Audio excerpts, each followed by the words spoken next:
kasama niyo po ang inyong buong pamilya, dumalo kay Tatay Digong. Ano pong latest sa pagdalo niyo kay Tatay Digong ngayon? Yun, ngayon, nakakain siya ng lunch niya. Pagpasok ko mga 1:30, pagkatapos siya ng kain lunch.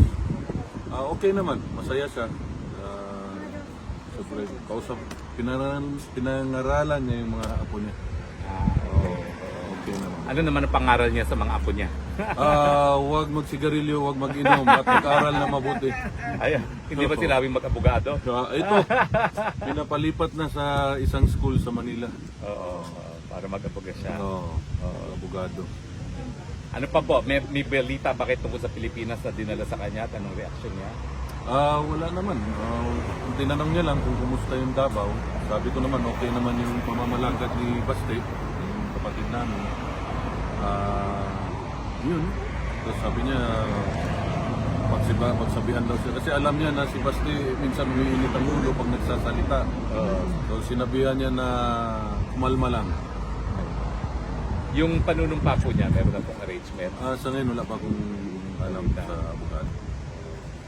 Tapos ano pa po ang... Wala ba siyang hinihingi or anything? Ngayon, ang hinihingi niya, milk. Milk? Hindi na Coke Zero ha? Milk na. O mga bata, uminom na kayo ng gatas ha? Tatay Digo, humingi na ng gatas ha? Milk. Okay, milk. So wala ba ho dun sa vending machine na milk? Wala. Ngayon, ang kinuha namin yun. May sobra pa nga yung mga Doritos, yung Coke Zero, as usual. Pati ako nakipag-Sprite Zero na rin. So nagbaon kayo ng barya para dun sa vending machine? Pwede naman card. Card. Kasi bawal barya ata. Kasi yun, nasahe, usual. Okay, Masahe. masahe. Paano pala yan pag wala kayo? Sino nagmamasahe sa kanya? Wala. Tinanong pa nga, hindi daw siya binasahe ni Baste. Nag-aaral na ba si Basti ng masahe ho? Wala ata. Wala pa. So, So, yun. kailan po ang huling ang dalaw niyo uli? Bukas. Bukas. Kasi nga mag-NATO no? Pag-NATO Yes, siguro wala nang dalaw muna dito. Wala. For 21 hanggang 29 nata ulan dalo. So paano po yun? 21-29, nandito pa rin kayo? Nandito pa rin. Antayin niyo. In case may emergency, nandito lang kami. Okay. Kung may tanong yung taong bayan ko kasi yesterday, nabahala ang buong Pilipinas nung sinabi na hindi na siya gibaling-baling or hindi na siya nabigyan ng atensyon sa Hindi siya loob. pinansin. Pinansin. Hindi siya binigyan ng, hindi ko alam Tagalog kasi ng baling-baling. Ng pansin. Pagtagad. Oo, kasi, yes. He was asleep. Tapos yung nagising, too late na para i-serve yung pagkain niya. And nandiyan na kami. Tapos parang wala siyang gana kumain. Yun ang sabi niya kahapon. Wala siyang gana kumain. Pero kung kumakain naman siya, Ngayon kumain siya ngayon. Yung lunch niya kinain niya. may mensahe ba si PRRD kung sa mga buong sambayan ng Pilipino? Yun pa rin, ayusin ang Pilipinas. Yun lang. Okay.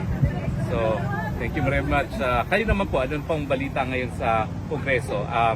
Minungkahi ni VP Sara na tumakbo daw kayo para speaker. Naghihintay lang ako nung 240. Na kailangan. Meron na siya di ba? 240. Ako naghihintay sa 240. Okay. Oo.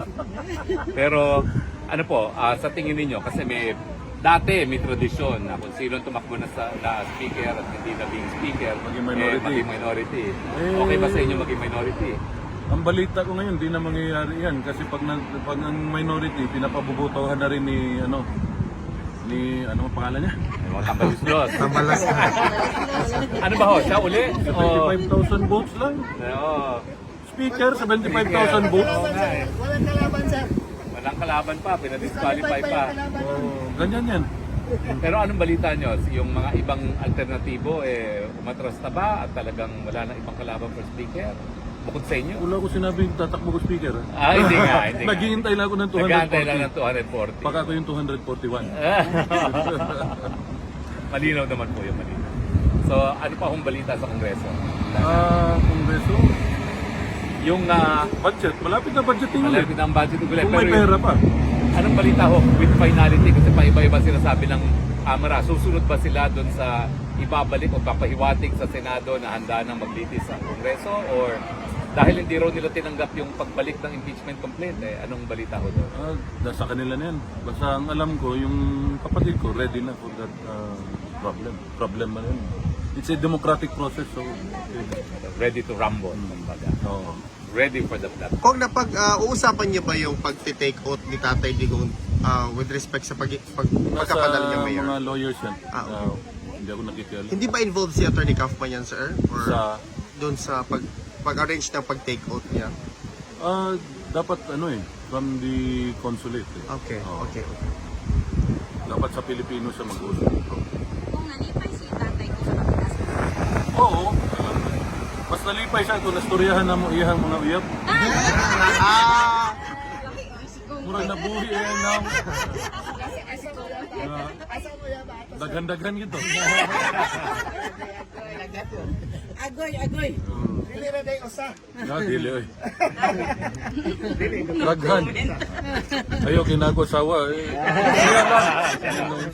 Next question, please. Okay na. Kung wala, maraming bagong Kasi dating po. ipapalit sa ako Akong paliton karon gipangitan ako gahapon. Nakalimot ko nga 6 o'clock day magsarado ang mga shop. So So may need niya ako. ha? Oh, yung mga bagong dating lang po. Di giganahan sa akong relo kaning Patek Philip na akong relo. Kasyo, ako Apple. Patek Philip ba? Ganahan siya mga palit ko ron. Picture yung mga bagong dating. Salamat ko!